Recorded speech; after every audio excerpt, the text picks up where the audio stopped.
Frame. Skip. Get ready. It's going to be a very, very intense journey. Begin.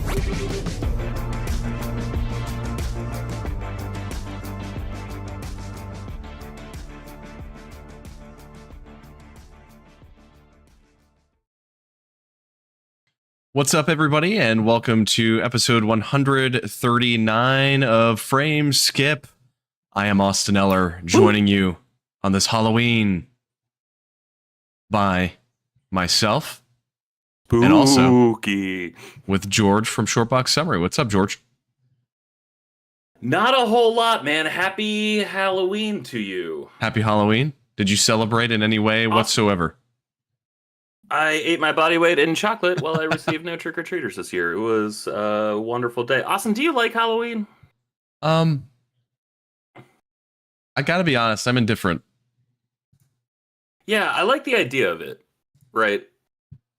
I don't like, disagree. Hey, one night a year, let's do spooky shit. Like, that's fun. That's exciting. But horror movies come out in March too, you know. Yeah. So what are we really doing? I don't know, George. It's weird because, you know, growing up, everybody was all about Halloween, you know, as children are. But it just never clicked with me as a holiday. Like, it just never really fully worked. I dressed up for a few years when I was a kid, like really young, probably like 7, 8. And that was about as far as I got. I never dressed up really like into my early teens or preteens or anything like that. So I don't know.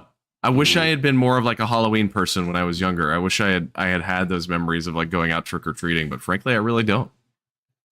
So I want to ask if your better half is more into Halloween, but it's 8:40 p.m. on Halloween night, and she's walking around in what I assume she's going to sleep in sports shorts and a t-shirt. So correct. I don't think she's all Halloweened up. So not today, but I think she cares more about Halloween than I do. But yeah, not today. Not today. So Bullfrog in the chat, Not today. by the way, he is watching us. Thanks for joining. He says in Australia, Halloween is not a big thing. So I know he lives. But you guys down under. also, Australia gets mad respect from me for one reason. A lot of reasons. I like a lot about Australia. I like a lot of people I know from Australia. They say the C word, and that's always really fun, especially when they say it non-aggressively. I think that's great. But like on their voting day, I believe it's a national holiday, and it's also Free Sausage Day, where you get a free sausage for going out to vote. Man, I could get behind that. I think that's great. Yeah, like how there's so many things that feel American that America doesn't do, and it's pretty BS when you look at it. Like a free sausage, free hot dog. Tell me that it doesn't sound American as shit, Austin. It does. It does. I would absolutely love that. We don't do it. Yeah. So what about you, George? So Are is you it Tuesday in November? Yes. What's Halloween like for you? Have you been a Halloween person? I loved Halloween so much as a kid. I liked the idea of scary stuff, and I always dressed up as Batman, which really meant in first, second, third grade, I just wore my pajamas to school because I slept in like a Batman t-shirt and black pants. And so it was just cool that I got to wear a cape. I wasn't allowed to sleep with a cape because my dad was always like, what if you choke yourself in the middle of the night? I'm like, yeah, that's smart. But I got to wear the cape to school. That was always exciting. And Michael Keaton is my Batman because Batman Returns was an extremely important movie to young George.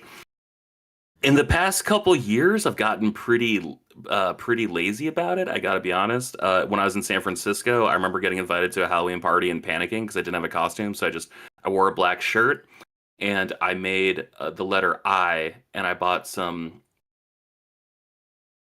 pads, like some women's feminine product pads. And I just like stuck those to myself, and I went as an iPad. I was like, I didn't even understand what you were going with there at first. There was a Walgreens right next to the bus stop. I had to be on the bus for like 40 minutes to get to this party. I should have taken a Lyft. I feel like dude, I didn't really take advantage of Lyft before it became expensive. Back, it was like $4.80 to get across the city. I'm like, oh man, it's a little too rich for my blood. I'll just take the bus for $1.75. I fucked up. I should have taken Lyft a lot more when I was younger. I did that this year. I went to a bar for Halloween, a bar that I'm hosting pub trivia at tomorrow. I'm very excited. New gig. And I went for their costume contest, and I went as Wayne from Wayne's World. I just Okay. wore a black shirt and I wore Converse and blue jeans. Right. And I had the hat. I printed out the logo, put the logo on the hat. And my girlfriend went as Garth. She just wore my old like MTV shirt, Nice. and she had flannel shirt, and she like did some selective crimping in her hair and kind of teased her hair out to make it like big and poofy.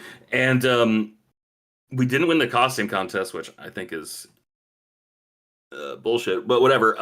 No, I don't like Halloween. I don't like how much effort it costs. I don't like who people become on Halloween. Like I don't like just that people terrible get people. really upset. Yeah, well, like they act like fucking monsters, where they're just like, "What do you mean you didn't get dressed up? This is the best day of the year." I'm like, "Really? Because you never fucking talk about Halloween ever." And it's either people like trying to come up with the most obscure pun costume they can, or people who just go to Walgreens like I did all those years ago and spend $6 on a fucking costume. And they're like, "Look at me, I committed." I'm like, "Oh, whoa, Ghostface from Scream? How'd you think of that, my guy?" Like, it's such like a low effort, low reward holiday. I do like the idea though of like a punch bowl that has like dry ice in it, so it looks a little spooky. You know, it's got like I can get behind that. fog around it. I like that. Do you like horror movies? I wonder if we're on the same page on this, George. I'm not a big fan of horror movies. I don't know. Yeah, I don't like being scared either. That's why I'm actually really impressed that you're playing Alan Wake. So it's interesting because I love horror games, but horror movies have just never done it for me. I don't know why. It's not even that I don't like being scared. It's just I've never watched one that I've been like, man, that was a great movie. And maybe it's just a personal problem. I don't know. Maybe it's just not my taste. I'm not sure. But there's something about them that has never clicked for me. And again, maybe it goes hand in hand with Halloween. Maybe it's just, that's not my thing. Right. Can I ask a personal question? I'm going to put you on the spot and make you ask too much about your answer too much about your personal life. So I'm sorry. You feel free to ignore me. Do you have like a big group of friends you hang out with in Atlanta, or are you busy? Honestly, no, not really. Yeah. I mean, I've got a few friends, but no, not totally. I feel like the last time I really cared about horror movies was when it was a communal experience. Was when I got like 6 friends to go to a horror movie. Like I remember seeing The Ring 2 in theaters with friends, and like we had a blast. I remember seeing Shaun of the Dead. Not that that's like really a horror movie, but it's horror adjacent. Yeah, it's close enough. And like I make exceptions. Like if there's a new Alien movie, like I'm seeing that shit in theaters. You know, like I'm down for horror hyphen something, especially if it's attached to something I really care about. But besides that, I don't think I really care about a movie like a horror movie made after 2002. No, like I think The Ring, the first Ring, is like the last one that really knocked me out. But like I love like Friday the 13th. I love The Nightmare on Elm Streets. Like I love those weird, bad shit, insane 80s and 70s movies. But besides that, I personally just don't care about horror anymore. Yeah, I'm kind of on the same page. And again, I really don't know why that is. I never really grew up watching horror movies, and maybe partially that. But I will say, to your point, I could totally get down with some like horror sci-fi, but I think that's because those cross over enough for me where like sci-fi is my shit and it always has been. Like I've always enjoyed science fiction of any kind. And I think that is enough to pull me in. But aside from that, I don't know. It's never worked. But what about you, Coach? Coach, you're here now. Coach the Kyle Newman. What do you think about horror movies? Are you a horror movie person at all? Yes, I love them. Okay. So this year I did a little bit more than normal. So at the beginning of the month, we went and saw Nun 2. And I haven't seen any of The Conjuring or the first Nun. I just went in and watched it. And they had a couple good jump scares, but I thought it was going to be more scarier than what I thought it would. But it was still good. I had a good time. And then about a week and a half ago, we went to, there's this place called Alamo Draft House. Yeah. So it's the one where you could order food and right? So we watched the original Poltergeist. So it was so fun so fun to go back and watch it. And it looks good, right? It looks so good on the big screen. And then on Saturday, went and watched the original Halloween on the big screen. So, but to George's point where he said nothing past 2002. I really enjoyed the new sequels of Halloween. Okay. Yeah. So are they the best? Of course not. But do they have issues? Of course they do. But they're fun, right? So they have some good kills, and so yeah. I mean, like, but there's some really like creepy stuff out there that even to this day, I'm like, do I want to watch it by myself? Yeah. You know. So Bullfrog, who I mentioned earlier, that's listening in the chat, he said horror's a big no for him. Even Uncharted 1 scared the crap out of him. And then he said the scariest I could deal with is Halloween Town 2. That's right. Calabar's Revenge. Yeah. And I did kick the month off with Nightmare on Christmas. A Nightmare Before Christmas. Good movie. Nightmare Before Christmas. Is that a Halloween movie? I think it's a Christmas movie. It's both. I mean, it's both. Yeah, I think you could go either way. It's Christmas based in Halloween, and You're right, but I mean, there's children throwing snowballs instead of throwing heads. Like, I think it's a Christmas movie.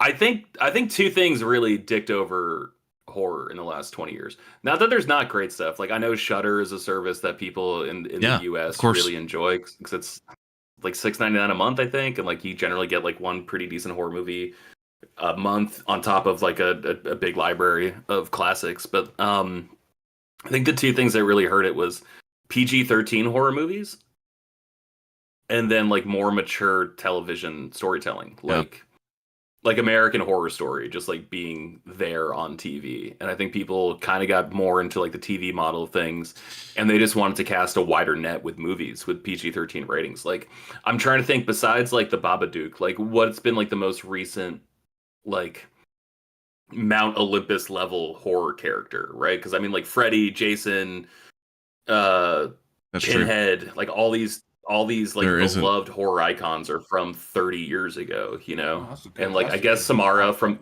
The Ring, but again, that was 20 years ago, you know? Like I saw that movie in 6th grade. There really isn't an answer to that. I've never thought about that. I mean, obviously there are some good horror films and TV shows releasing. I mean, I know everybody's big on what was that show, Midnight Mass, that came out that everybody was like big on, and then the show that they made right before as well, everybody was The Haunting of Hill Manor. Yeah. So and stuff like that, and A Quiet Place, obviously I know everybody was a big fan of, but you're right, George, when it comes to actual like character based horror films, it seems like that's kind of gone away. There's no iconic horror film characters from the past 2 decades. And you get some really good outside horror movies too, right? Like Jordan Peele, I think for sure, most intents and purposes, like I think that dude is like a horror director, right? Yeah. Like definitely uses that at least as like a subgenre in his work. So like there's interesting voices in the space for sure, but like just nothing I've felt like compelled to the way like, man, I gotta be honest, sometimes I just want to like drink by myself and watch Jason X, you know, the one where like they find his body cryogenically frozen and they think they have like a museum piece. This is 300, 400 years in the future. And then he just murders everyone on a spaceship. I'm like, okay, like that's really dumb. I can get behind that, you know? For sure. But also like the horror in general is just kind of, I feel like phased out a little bit. Like we have a short episode tonight just because the way time management goes, and we were late, and I'm very sorry. But it's fine. He was running from like, Jason in the background. He's totally safe. Oh my god! He's in a safe room. I live near Camp Crystal Lake. I'm a virgin. I should be good. But like even in like the WWE, right? Like there's no Undertaker anymore. There's no Kane. Like there's no like spooky, scary people just like in your everyday life trying to remind you. Like there's Judgment Day, but like they're more goth than like actually scary. Yeah. And so I'm just trying to think of like everyday occurrences, and like I don't believe, like I think there was a new Goosebumps show that was released on Hulu. I tried watching it for about 20 minutes. I'm out. I want to check it out. I do want to check it out, but like I don't know. Are You Afraid of the Dark was like such a staple of my childhood. You know, I think I was like 6 or 7 when I was watching that. Coach, you were a little older, so that might have been a little past Coach your was generation. 50. But like, I did not say that. I did not say that. but like it just seemed like it was like a cornerstone. Like the way I kind of approached video games when I was a kid, I would go to the store not knowing what I wanted to buy, but I knew like I wanted a genre where I'm like, okay, I've got James Bond, I've got a gun game, I've got Rogue Squadron, I've got like a flying game, I've got I've got 1080, I've got a snowboarding game. You know what I don't have? I don't have a racing game. I would love to race a car. And like now games are kind of like a little bit of everything. Like you can drive cars in Far Cry, you can shoot guns in Far Cry, you can do all this, you can fly planes in Far Cry, you can do all this shit. But back in the day, like it really was like one gimmick ponies per game. And it just felt like horror was like a gimmick. Like it was just like was like a foundational gimmick. It was like such a integral part of like the 90s where like everyone was trying to scare you in the 90s. And I wonder if it's like the internet has just kind of desensitized people to the point where like, oh no, we actually see horrendous, terrifying shit every day. So yeah. And so it's just like it's not as important. And like now you like the stuff you have to seek out has to be so in the deep end, you know? That is a good point. I remember go ahead. Oh, go ahead, Coach. Okay. I remember during the GameCube days when the week before the Resident Evil remake came out, Mm-hmm. Mm-hmm. the GameFAQ message board was like just everybody was talking about it. So I picked it up, and that was a scary game. Like even as a young adult me, that scared. That they had a lot of good jump scares in that game. Yeah. So Mm-hmm. I started to go more towards video games to get that horror right that I don't get on TV, you know. And that's what we were talking about right before you joined. I am totally A-okay with horror video games. I can get down with those. I mean, I'd honestly say that horror games have gotten to a much stronger point than they were, you know, a decade ago. I think we're getting much more of them and very high quality for the majority of them, with stuff like, you know, Resident Evil 8 being the most recent Resident Evil game, mainline, and then of course the 4 remake were both phenomenal.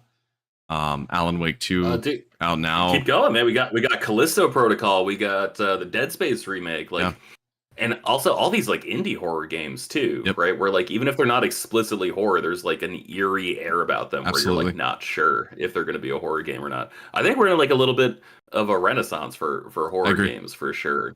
Well, go play like original Doom at home alone on PC or whatever with the sound up. The music was so creepy, you know. Even to this day, it has that eerie feeling with late 90s graphics, right? Mm-hmm. I think it was 90 when it was early 90s. Early 90s early graphics. mid, right? Yeah.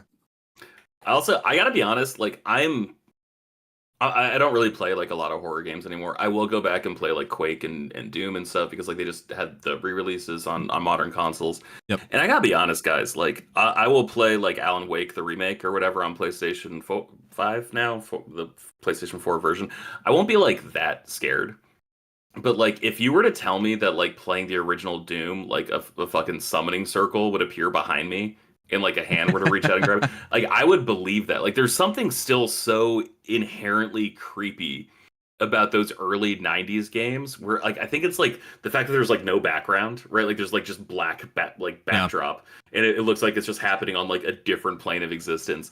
And there's like it really feels, especially playing it back then and like remembering what it was like to play it back then today, like it felt like fucking magic that those games even not just worked, but like not just worked as well as they did, but worked at all. So like I'm still way more spooked out playing those games today than anything modern. I think too, part of it is like obviously they're not super high fidelity. It's not Alan Wake 2 where you've got photorealistic graphics. To the point, going back to, you know, original Doom, you've really got to use your imagination to see what you're looking at. I mean, it's relatively well designed and still holds up pretty well from a graphical standpoint, but I think the use of your imagination and looking at that screen and saying, oh, there's a demon there. I see the pixelized demon, but in my head, I'm imagining something more.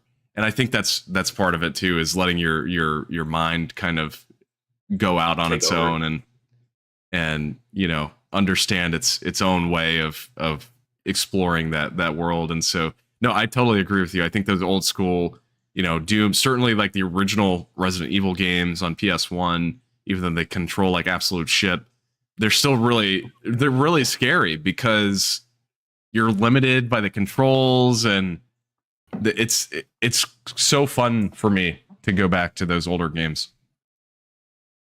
So Follow-up question for both of you, because you guys have way more experience with this than I do.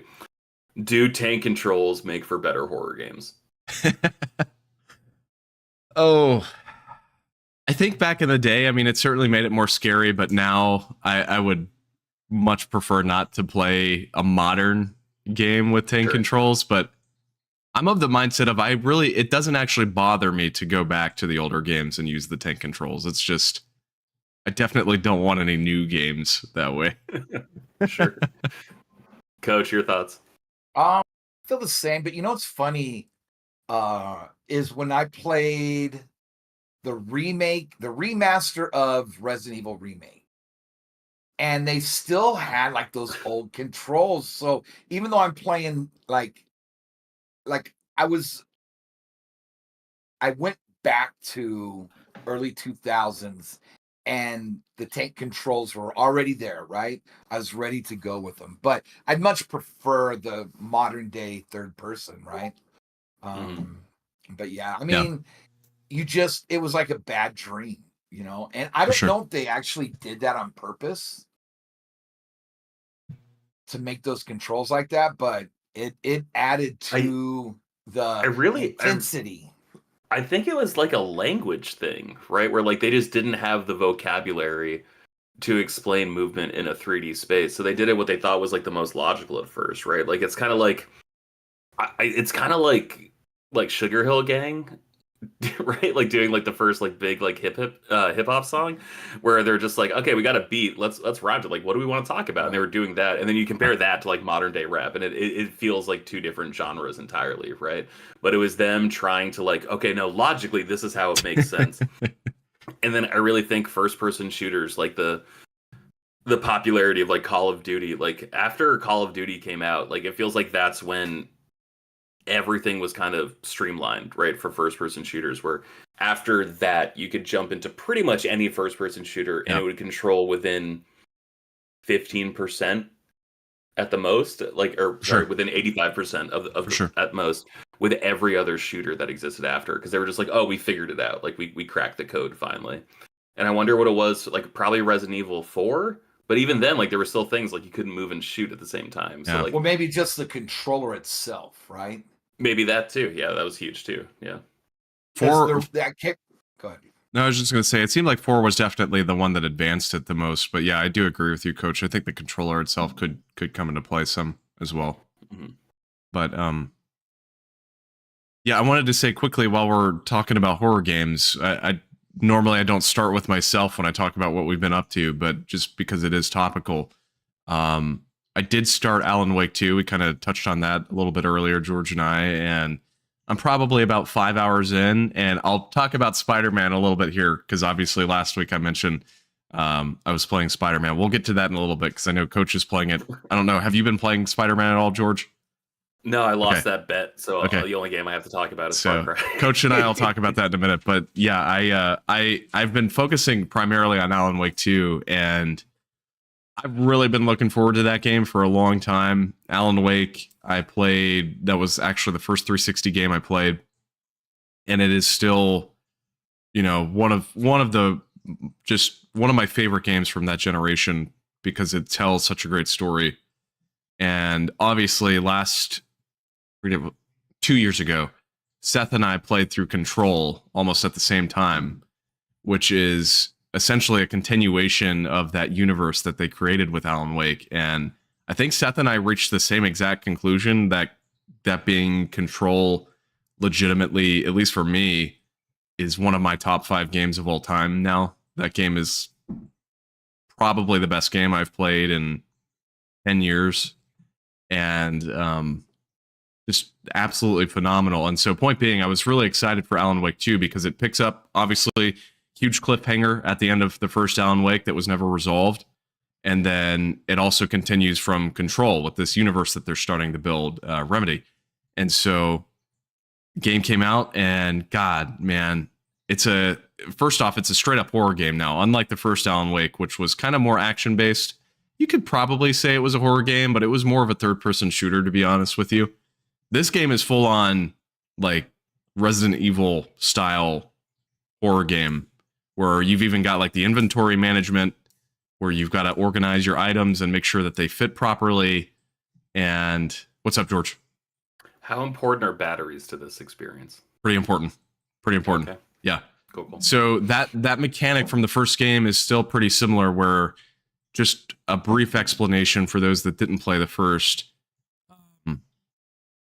The enemies in the game primarily are shadows or like the darkness, which really tie into the story. And so the way the gameplay works, for the most part, you have to use a flashlight, shine your light on an enemy, kind of expose their weakness, then you can use your gun to kill them. And of course, that being said, you're managing both batteries and ammunition anytime you're dealing with enemies. So there's quite a bit of item management that goes on in this game, and so far it works really well. It's not stingy to the point where you're constantly running out, like I'd say Resident Evil 2 remake is, which worked for that game, but it's not quite to that level. But you still do have to be careful. You have to make sure you're not like missing a bunch of shots. You really got to keep yourself accurate and watch your resources. But point being, just the long story short, 5 hours in, I absolutely love it. I think it's probably the best looking game I've played so far on PS5. Mm-hmm. Literally feels photorealistic at times. They really took advantage of that hardware. So Is it PS4 or Xbox One also, or is it just new gen exclusive? No, just PS5 and Series X. So, yep. Did we finally rip the Band-Aid off? Are we know. not doing this anymore? So I texted you guys. Did we? I texted you guys this the other day. It feels like we're finally getting to that point, because Final Fantasy 16 earlier this summer was really a game for me where I had a similar reaction, where most of the gameplay looks pretty good in that game, but specifically the icon fights look just astounding. The amount of detail they pack into like such like a wide camera lens. Yeah. Right, like you see like parts of like Ifrit's armor like shudder as he's like walking, and you're just like, how did I notice such a small detail at such a large scale? It's really incredible. I think that was the start of it. No offense to Halo Infinite and like the big games of last year, but I think you're right. I think we're finally in next gen. Yeah. Now the real question is, when are they going to release their mid-gen upgrades, and then we're going to be like, oh, here we go again. So I mean, pretty soon. I know. Pretty soon. Right? Supposed to be next year. I don't know. You think so? That was the leak in that Xbox document. Brooklyn, right? Like the round, like the way they made. I think we talked about this, where like that MacBook Pro or Mac Pro from a couple years ago, the one that everyone called the trash can because it was kind of shaped like a donut. Like that's what the new air purifier Xbox is supposed to look like. And then they have like not necessarily like a mid-gen refresh, but like not like a mid-gen improvement, but like a mid-gen refresh of PlayStation 5, where it's the exact fucking same console, just like a little bit smaller with an optional Blu-ray drive if you want it. But I think we will get the power upgrades. Oh yeah, that's what I was talking about. I know this one's supposed to be a slim, right? Yeah. But I don't think there's any like anything under the hood that's going to be changed. Yeah, I don't think so. But I do think we're going to get full on like Xbox One X, PS4 Pro type hardware. I'd say either next year or the year after. I don't think we're that far away. I don't know. Or at least the PS5. I would maybe get the PS5. I'm happy with my Series X. I mean, nothing is coming out for it, so I have no need to buy an upgrade for that. But I'm really like, dude, my X at this point is like seriously just a media player. It's the best media player I've ever had. It's either media or original Xbox and 360 games. Because I bought something for my Xbox today, or it arrived today. I bought the WD like expansion storage that like you just slot into the back. Nice. And man, it was super easy. I've upgraded the internal storage for now both my Xbox and my PlayStation 5. PlayStation 5 was super easy. I bought like a Samsung Drive like heatsink that you just like literally slot in, but you have to take off a panel and you have to screw it in. It takes all of 4.5 minutes, and I got like 2 extra terabytes, but this was literally just like it's like what Cortana's on in Halo, right? Like the little chip in the back of Master Chief's head, and you just plug it into the back. And I checked my Xbox, and they're like, you now have like a terabyte extra storage. I'm like, cool. I'm going to download Call of Duty 3 for Xbox 360 so I can continue my marathon of the Call of Duty games. So I'll probably wait. Like I'm sure in the next week, when everybody starts their Black Friday deals, I'll look at the different drives for PS5. Yeah. But I don't see myself expanding for Xbox. Oh, for PS5 it was sick. Like I got mine for $110, and it was just like an extra 2 terabytes. And like I want to like scoff at that. I'm like, why wasn't that included? Blah blah blah. But like I don't know, man. In college, I remember buying a 250 gigabyte external hard drive for $120. So like it's pretty cool. Oh, 2 terabytes for 110, and it's all internal, and it's a solid state drive. You know, And like I've installed everything I could ever want to play for the next 5 years, and I still have like over a terabyte left on that. So that's the thing is like I very specifically myself remember complaining about that when the PS5 came out of like, oh man, this thing's only got, what is it, like 800 gigabytes? 875. That was bullshit. It's some weird amount. Like they know there was a reason they didn't fucking announce that before they released the PlayStation, because that is horseshit. Like not even like 8 terabyte of storage. I'm like, wait, the OS takes up 100 gigabytes, right? Like over 100 gigabytes? Are you kidding me? So I remember complaining about it though, very specifically of like, holy crap, why is there such a small amount of storage on this thing? But I gotta say, and maybe I'm privileged because of my internet capabilities. I'm sure that's part of it. Considering I have gigabit, but it has never been an issue for me. I did, however, last year actually for Christmas, Andy bought me a terabyte hard drive, or solid state rather, for the PS5. So I've got like a terabyte, almost 2 terabytes, I guess, in it technically, including the internal, and that's been plenty enough for me. So I had issues on PlayStation 3. I remember there was 2 SKUs of the PlayStation Slim, right? Like there was the I think it was 120 and 250. 120 and then 250. I think you're right. Yeah. And my dad got me the 120, and I felt like such a dick, but I returned it the next day at Walmart and got the 250 because I think it was like a $50 difference. And I was like, well, I mean, like if it's twice as much for only like whatever, like that seems like a good deal. And I remember installing every game I ever bought. I never had a hard drive issue on PlayStation 3 whatsoever because it just read the games off the disc, and then there'd be like a minimal install on the console. Yep. And so when PlayStation 4 was announced to have a 500 gigabyte hard drive, I'm like, holy shit, like I'll never have to worry about this ever. I think I had to delete one game on PlayStation 3 once, and that was like install stuff for GTA 5, because that was just like such a big local file install. And I was just like, this is amazing. And then like, dude, I bought PlayStation 4 and started installing games and realized like, oh, it needs to install the entire game onto the hard drive to run the game. And I was like, oh no, it's like this hard drive that I thought was going to take care of me for the next 10 years, 15 years. No, it's actually, it's I can fit like 10 games maybe on it if I'm lucky. Yeah. Because like Battlefield and Call of Duty and Assassin's Creed Black Flag, that one might have been like 20. Yeah. But everything else was like such a big install. But I don't, like the solid state drives, man, like I'm really happy with them. Everything loads incredibly fast. They're pretty sick. Dude.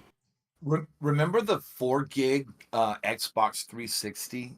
It's like Xbox 360 arcade, baby. That was also like one of the first ones too. Was like the 4 gigabyte with like the top, like on the Slim, right? Yeah.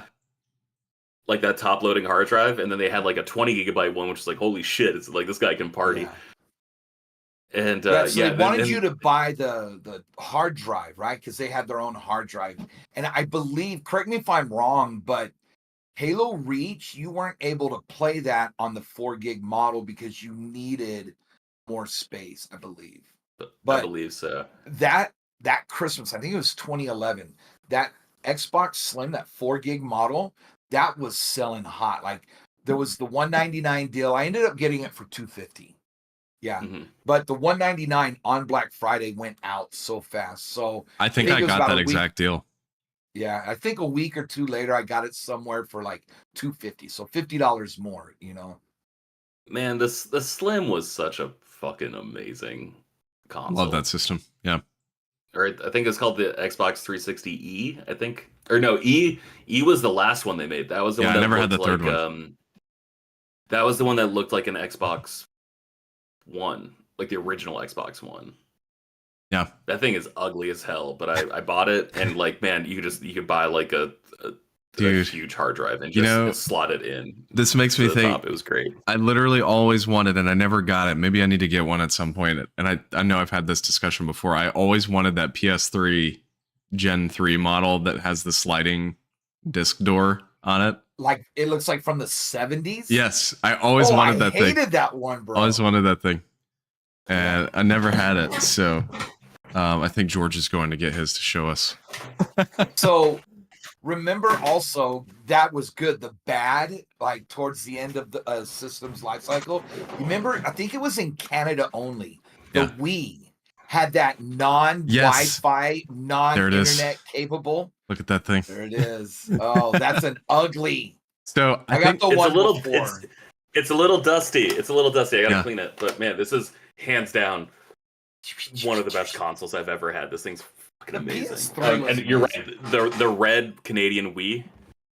Bro, what was that? It had like no Wi-Fi and it was no weird. GameCube backwards compatibility. Yeah. Oh yeah, that's right. No backwards compatibility. I mean, honestly, this is gonna sound stupid. I feel like that was like made for old folks' homes and for bars, like that version specifically. That was the Wii Sports machine, or a daycare, right? Yeah.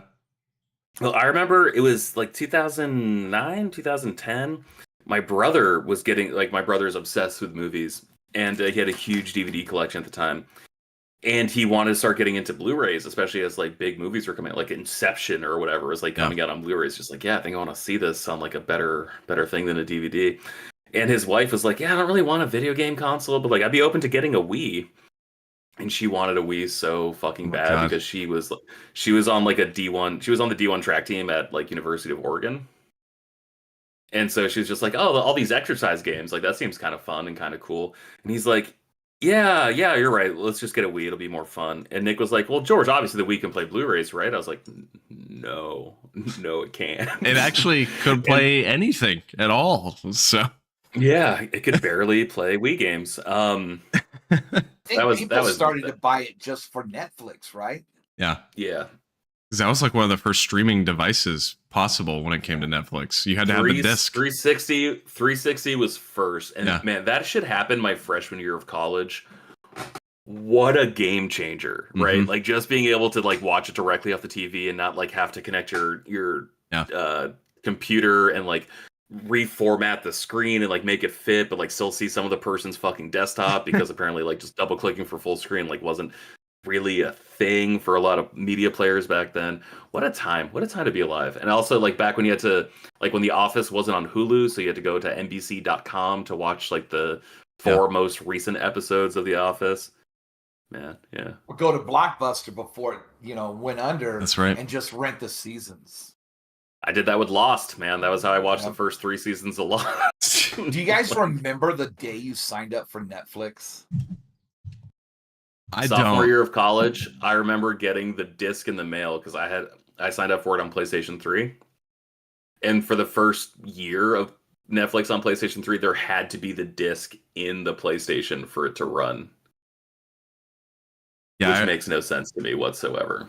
I don't remember signing up, Coach, but only because obviously my parents would have signed up, so I really don't remember. Mm-hmm. But there was just think of the interface looked like some old school Netscape Navigator stuff, right? So and I remember that, but I was going to tell you, and I'm sure remember this, but the team that did Rogue Squadron was responsible for that Netflix disc on the Wii and the UI. And I think didn't they bring Hulu to the Switch? They did. Yeah. They did. Cool. Where's my fucking Rogue Squadron trilogy, boys? Like every other Star Wars game in history has been re-released. Yeah. Give me a fucking bone here, guys. Also, if I could get a platinum trophy in Rogue Squadron, oh my god, I would lose my mind. But they would make one like 1,000 kills or something. That's fine, man. That's fine. I'm fucking really good at that game still, so like that's fine. So take out 25 Star Destroyers. No problem. Yeah. I got this. That's a hard mission until you get to when you're the A-wing. The A-wing. That one's tough. Yeah, and there's also like I think at the end of Rogue Squadron 2, it's like, okay, cool. Now take out 2 Star Destroyers, asshole. I'm like, oh, they don't make enough. But They don't in the make enough third one, proton torpedoes for this. the third one has a good one where I believe a Star Destroyer you take a Star Destroyer goes down, and then you got to go and do some missions on. I think that's the second one. That's after you're in the B-wing and you take it out in orbit, and then it crashes down on the planet, and then that's where you like swap in the Y-wing and you start like bombing the hull, right? And then like they release all the ATPTs. God damn, what a game! So I've never played any of those games. If they could get them back, they could do like so many missions over the entire.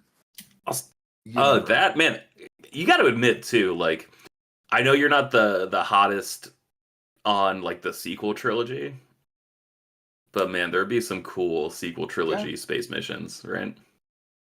To Exegol. You got to navigate the fight at the end, danger zone or whatever. What about the space wells from Rebels? You know, that would be sick. Lightspeed jumping. Yeah. Oh, fuck off, Coach. Speaking of Rogue Squadron, the number one fan over here, Coach, what's been going on with you? What have you been up to past few weeks? Okay, so the last I did finish about a month ago platinuming the PS4 version of Spider-Man, right? Because I wanted to play through it again because it had been about 1.5 years since I got the PS5. So it wasn't like it was challenging, but just get back into it. And so I'm glad I did it, but been playing a lot of Spider-Man 2. Stopped for about close to a week, was playing Mario, and then recently got back into Spider-Man 2. And I'm kind of attacking it the same way that I did Tears of the Kingdom, where I just did mainly side quests to build everything up, right? So I'm at the point now where Peter's got the suit, okay?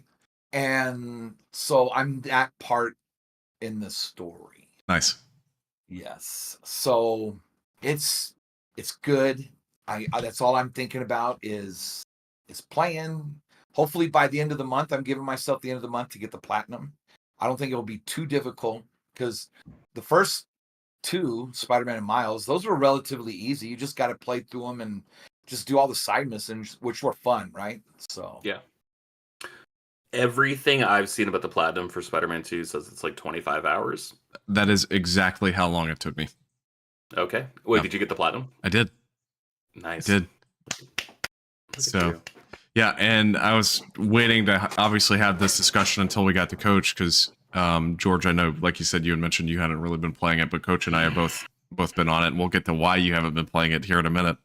But yeah, last week I think I mentioned I was like a third of the way through, and then man, I just hounded that game over the week, leading up to the show, and I really haven't played that much of any game in a long time. I'm not one to sink a ton of time into a game in a single week, but something about Spider-Man.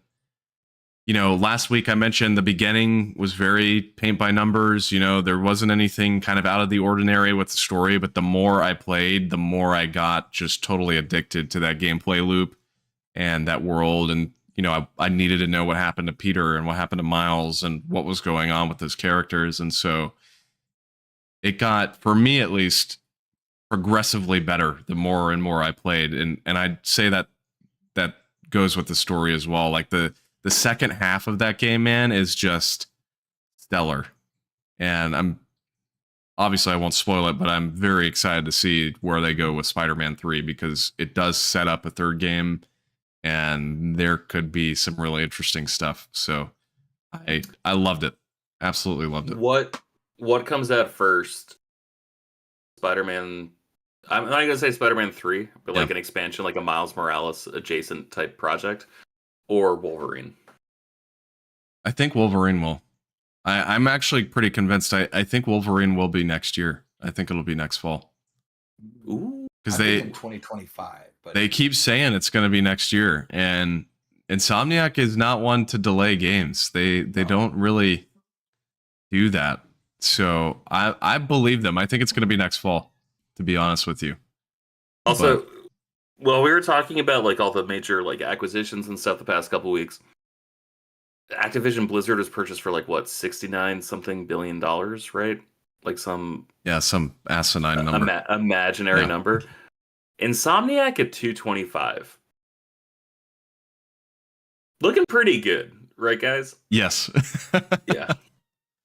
Dude, they're stellar. They aside from Remedy, which is funny, I'm playing both these games back to back because literally, guys, the only games I was excited for this fall came out in the span of a week. Mario, Spider-Man, and Alan Wake 2 all came out within 7 days of each other, which freaking killed me.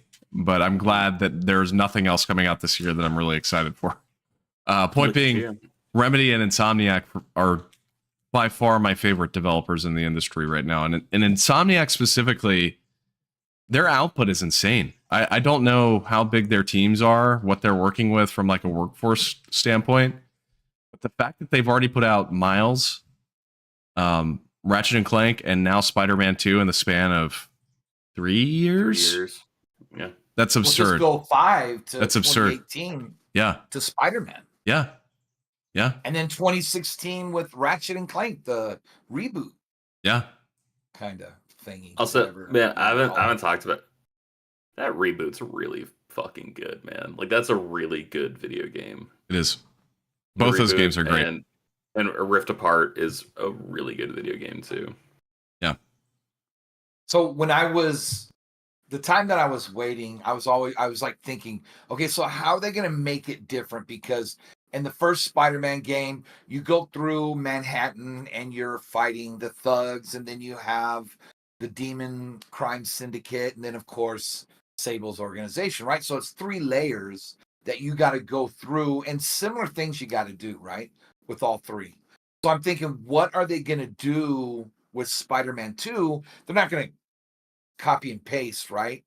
But I like what they're doing with the hunters, because with the hunters, that's like, I mean, like I said, I don't even know if I'm halfway through, but it seems like those are the main baddies right now, right? So you have to go to their small like hideouts, and there's like 2 or 3 that are connected, and that will get you one of their bases, because they have big bases around New York. Yeah. So I like that whole aspect that you go and take over the hideouts, right? Complete the hideouts, and then you go into their main like base of operations, and then you start getting more information. So Yeah, I was telling Coach the other night on the phone, George, that this game really made me want to read more Spider-Man comics, specifically about Kraven, because I know nothing about him as a character outside of this game. And his motivations are really fascinating to me. So I'm like, time to renew my Marvel Unlimited and go read some Kraven stuff. Hey man, I just renewed mine today. It's $70 for the entire year. Which honestly a good deal. Which comes out to a little bit more than $5 a month. Like that's pretty fucking incredible for every Marvel comic. And also like they're on a 3-month delay from all the recent books too. So like, you know, you got the first 35 issues of the most recent Darth Vader. You got first 35 issues of the most recent Star Wars, and it gives you enough time to like slowly catch up on everything coming out on the stands today. So I think it's a great deal. I think it's worth it. And some of my not complaints, but my disappointments with the game is the uniforms, like all the different uniforms, because in the first game they had a power associated with it, and it was fun to try out the different costumes or you know, his uniforms, so that way you can use those different powers. But this one, it's just cosmetic. It's cosmetic across the board, so it's just also whatever. In the first one, you could like take the powers from one costume and apply it to another costume, which was fucking genius. That was so smart. Because I mainly stuck with the focus, because I like getting the focus. That was my main thing in the first game. I was so bad at taking on big groups of enemies. So there was like one like kind of like stun effect that would like come out from the center of your costume. I think it was like part of the Scarlet Spider costume. Yeah. Or like Ben Reilly's thing, where it would just be like a pulsating wave that would come out and like kind of like stun everyone. And so that was hands down my go-to power and like the thing I use the most. And also, I just thought he looked sick with that hoodie on. When you play the game, when you get to control Venom, ooh, I will say, you're gonna be. I want to say two things though before we move on from Spider-Man. If you guys are cool moving on from Spider-Man, for sure. Because I know Austin's got to wrap up soon. For sure. The two things I saw a spoiler from the game that has to do with the symbiotes, and I'm not mad. I'm really looking forward to it, and I can't believe they pulled from like such a recent story from the Venom comics. I'm very excited. I don't think know. Coach has gotten to it yet, but yeah, No. I don't want to say much, but man, just in general, the symbiote story, it was extraordinarily well exceeded. I'll let you know. Let's finish the zoo portion. Yeah. Remember the zoo? So I'm a little bit after that. That's the last big thing I've done. Yeah. All right, Austin. I will let you know which Venom comics to read on. Okay. On Marvel Thank you. Unlimited. Thank you. So you can figure that shit out. Hey, what's up, bro? Oh my God. Oh, He's at work. Look at that He's at hunk. work. In Are you wearing a Cantasu polo? Officina. Did I interrupt the segment where you guys are talking about how much you missed me? Yeah, totally. Yeah, Lesser men man. have died. Okay, that's cool. That's great. I like your clipped-on radio. It makes you look like an EMT worker. Thanks, dude. I don't know. I was gonna have a fun quip for that, but I actually don't have anything. You could like lean Your over and Your be haircut like, looks good. guys, I need some backup. Yeah. No, I can't do that because they'll come running because I'm a lead. Guys, too much. There's too much paper. We need more people. Not enough. There's too much paper. Not enough people. Yep. This is interesting. This is like Undercover Boss, except we're not Seth's boss. I need crayons and butts stat for all this paper. Crayons and butts. We make both kinds of paper here. We make paper towel and toilet paper. Very nice. COVID was great. Amazing. Well, good to hear from you from work. What are you guys doing? How's the podcast? It's great. It's great. What do you think about Spider-Man 2? Have you played any more? Yeah, I fought that one. I didn't really play him. It was a cutscene in the church with Craven today, right before I came into work. Very good. And the thing I'm more interested in a brief note, what do you think about Alan Wake 2 so far? Oh, really great. Really great. Yeah. I think it's awesome. I haven't gotten too far. I think I just started the chapter where he first plays Alan Wake, but yeah, I think it's phenomenal. It looks great too, especially on my new TV. And yeah, the only thing is, like I told you in the text, is that I don't like the case board. I don't like how it controls, and I don't like having to go into it like all the time. Well, there you have it. You heard it here first. Yeah.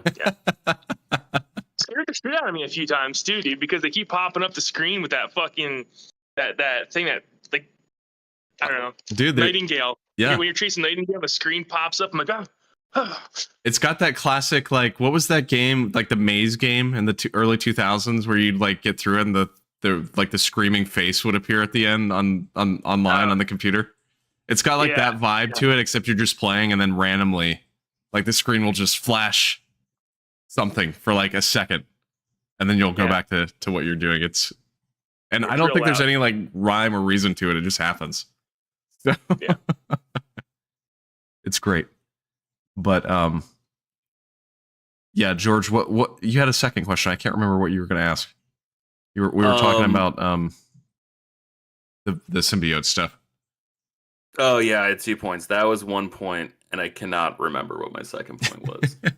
Thanks, Seth, for fucking nothing. Symbiote's pretty cool in Spider-Man. I think it's pretty neat. It is. So, well, George, I know obviously you've been playing a game that you are so excited to talk about.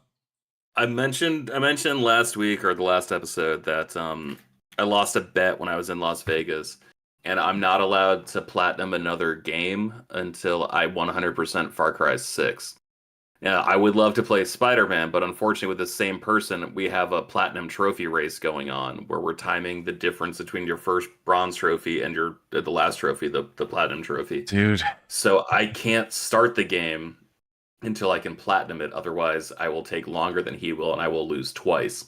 And I don't like losing twice. I only like losing once in the bet. So I have been playing Far Cry 6. I've played 20 hours this week since Damn. the weekend, basically. And that game fucking sucks, man. Like it's just like a bad game where it was just like, hey, what if we took everything you loved about Far Cry 3? I'm like, okay, yes, you have my interest. And they're like, cool. What if we dialed it up to 11 and didn't change that much, but made it so it took 20 hours to get through 2/3 of the story? I'm like, well, that actually doesn't sound like very much fun at all. They're like, cool. What if we also make it vaguely racist? Like, I'm not. It's supposed to be Yadern, which is like a stand-in for like Cuba, I guess. I'm not Cuban. I'm Chilean. It's a different type of Latino. But as a Latino, I'm like, do you guys have to do it like this? You know, like I know I'm not from the West Indies or that part of the world. However, do you have to do it like this? I don't know, man. Like headshots feel really fucking good in that game. That's about all the positives I can say about it. You do some fun, interesting stuff every 4 missions, maybe 4 to 6 missions. I think you do some interesting stuff. And I think I'm getting close to the platinum despite only having 7 or 8 trophies in it right now. Like I think I set it up so like everything's gonna like domino and I can like knock out like 20 in like an hour. But man, it's just the Ubisoft mentality of like all their games becoming the same. I was waiting for Assassin's Creed Mirage to like go on sale for Black Friday. I was actually really looking forward to that game. But honestly, with all the time I'm pouring into Far Cry 6, I don't want to play another Ubisoft game. Like I need to wait like a year for it. For the next time. Like I need to forget enough about their gameplay loop to the point where I'm like, oh, okay. Because like the last one I played was I think 2 years ago. It was the game that was Gods and Monsters, Immortals: Phoenix Rising was what they changed the name to, and like that game was fine. That game was basically like a melee Far Cry, you know, with Greek monsters and shit, with Legend of Zelda puzzles thrown in there. It was fun. It's so frustrating. It's so frustrating. I loved Far Cry 3. Thought it was great, as pretty much everybody did. Mm-hmm. I played 4, liked it quite a bit as well, but then I was like, you know what? That's it. I'm good.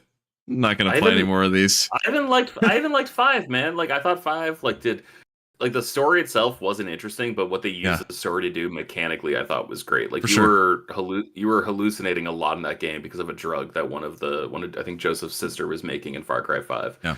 And so they were able to pull off some really cool shit visually with you tripping on these psychotropic drugs that they were manufacturing to, you know, reinforce their cult beliefs in the region. And like that game was gorgeous because of that, where it just made surreal shit. It was like in Far Cry 3 when Voss, I think, drugged you and like, you know, he's just like asking over and over again, do you know what the definition of insanity is? Right. You know, and like when you were fighting Voss and like the music that played, that was like one of the top 5 moments of video gaming for me. And every fucking game since then is just like, well, we got to do this. I'm like, how about you do the fucking next thing, man? Like, how about you give me something new instead of like going back and like shut up and playing the hits? I'd love to know who at Ubisoft, which executive at Ubisoft made the decision of, hey guys, you know, people really love Far Cry 3, so from here on out, every single game we make has to have towers that you go up in to unlock the map, outposts that you go in and beat people up to, you know, unlock that part of the map, and then also you've got to do like crafting in every single game that we make, and that's just our formula. It's got to be that. Man, they undid the towers in this game where there's no towers to go up and disable so you can see the map. They actually brought one mission where you had to go deactivate towers, and I actually got like a little nostalgic where I was like, oh, I remember this. But they actually like took away the coolest part of Far Cry 3 where like each tower was its own like platforming puzzle. Yeah. And in this one, they just made it look like one of the towers, and you just threw your fucking rappel up and then just like hoisted yourself up like a jackass. But there's that, and like, man, like some parts about this game are extremely unclear to the point where like I'm 30 hours into this game now. I don't know how to get grenades. I don't know how to like unlock extra equipment slots. Like I don't know how to do fundamental shit with this game. So I'm like fighting tanks. I don't have explosives. So like you have this one like kind of superpower when you pull down on like both the triggers and like you shoot rockets. But like that thing only recharges quickly enough if you're like pulling off headshots and like killing other enemies. So like I'll basically shoot a tank, take out 80% of its health, and then I'll sit there with my thumb up my ass for 10 minutes waiting for this rocket thing to fucking recharge because I already killed all the other bad guys, so I can't like speed up the recharge process. And it just kind of fucking sucks. I'm like, hey, what if I could buy an RPG? That'd be fucking neato burrito, wouldn't it? And I can't figure out how to do it. I've been to every single weapons vendor. I still have like a 4th throwable slot that I can't unlock. So I'm just sitting there like a jackass with Molotov cocktails and baseballs and throwing knives. I'm like, I don't think I can beat a tank with this, you guys. So I don't know. The game's not great. I think it's like a perfect $10 game if you are of the mindset that you can only buy one game for like a year. I think it's like a perfect like winter break game if you're in high school. Also, if you're in high school, don't listen to this podcast. I think it's a great winter break game if you're in college. If you're in college, thank you for listening, but you go out and do shit. Don't listen to this just yet. So here's my question for you. Let's say that new Star Wars game comes out from Ubisoft and it has the same exact systems that these games have had for the past 10 years. Are you still going to play that game? I love Star Wars so much that I will, but I'm not going to be happy about it. So this buddy who made the bet, he joined in to like a party last night and we were just like talking on the headset. And I was the wettest blanket ever in my life where I was just bitching about this game to him for like 45 minutes straight. I felt bad, but also like he fucking did this to me. And he was just like, he was playing Spider-Man 2 and he was just saying things like, wow, what a cutscene. I'm like, man, I will fuck you up next time I see you. Like, I'm just gonna pop you once. Not even in the face. I should in the face. But you got a real delicate looking face, but also like kind of sharp features. I'm afraid you're gonna cut my knuckles. But man, I was just like losing my mind last night. And he's just like, well, dude, like you can still play Catan with us. I'm like, fuck you, fuck your Catan. I'm not playing the PS4 version of Catan. That game is dog shit also. And I have a new resolution where I'm not going to play shitty fucking games. So I'm actually going to delete Settlers of Catan off my PlayStation.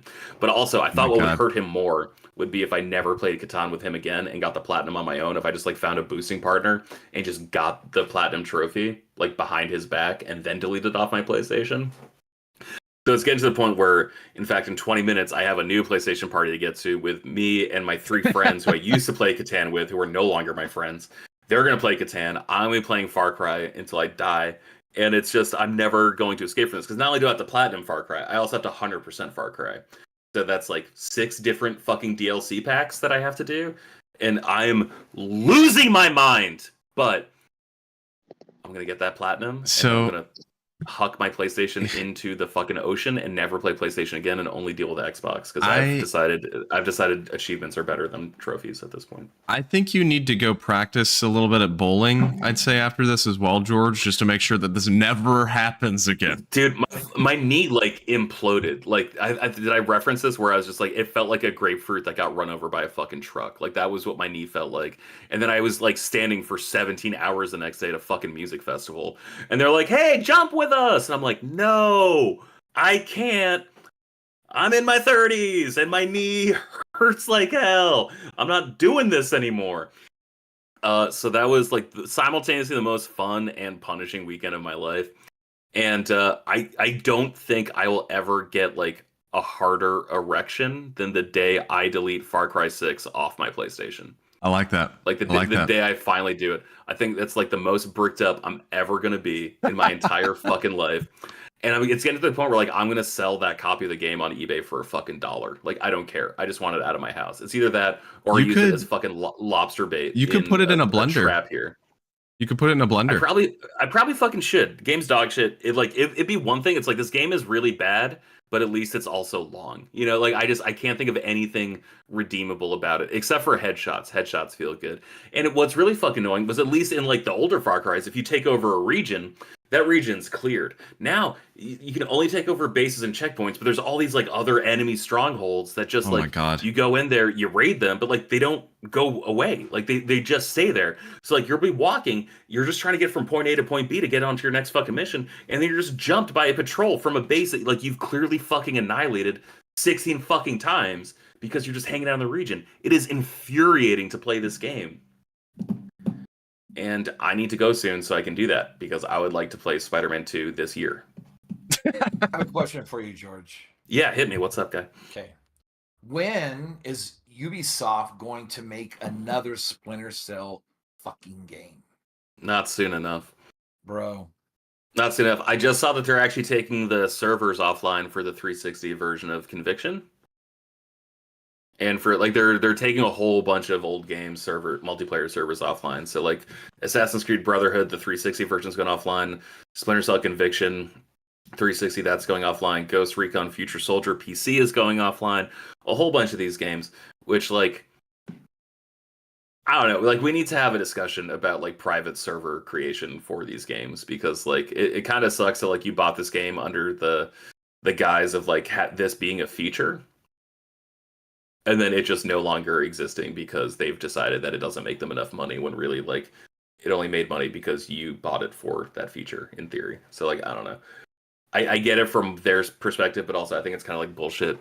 And like I'm not saying that there needs to be a law, but like I wouldn't be upset if there was a consumer protection against practices like this that actually like made it so you could even through your own means create a multiplayer server if you so choose. Just to go back to Splinter Cell as a concept though, I really don't understand why they have not attempted to make a new one because there is such a void in this industry right now when it comes to stealth games. It's like almost not a thing. The Metal Gear collection just released on PS5 and whatnot and is doing quite well from a sales perspective, which actually kind of surprised me. But I think it's because there are no other games out there that are doing the stealth thing. So, Blacklist was the last one, and that was 2013, 2014. Yeah. And did you guys see the comment from Insomniac about the Mary Jane missions in Spider-Man? yes. Where the guy's like, I don't give a fuck. Because people were complaining that she was OP. I just played that level, and let me tell you what. Mary Jane Watson solo's Solid Snake. Austin, you gonna take that, bro? No, I'd actually agree with it. Because Seth, I don't think there was a reason for Peter or Miles to be in the game. I think it could have just been her own thing. Yeah. She could have handled herself. So, she takes out like an entire base. I'm like, holy shit.